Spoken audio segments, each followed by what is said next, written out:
บ้านนี้คือบารุมนิทานวัดพนมบ่ายังไงกาสเกตเอาละประมาณโบนั่นบ่ามานั่นแต่เจียบ้าน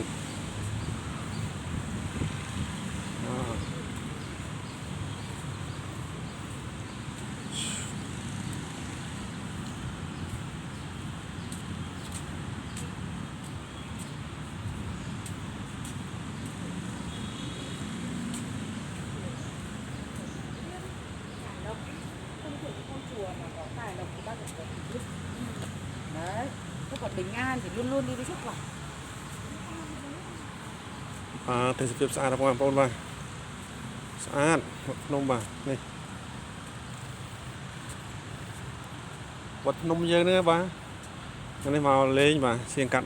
หนังโจทอดรูปมาแพลดบ่าว้าว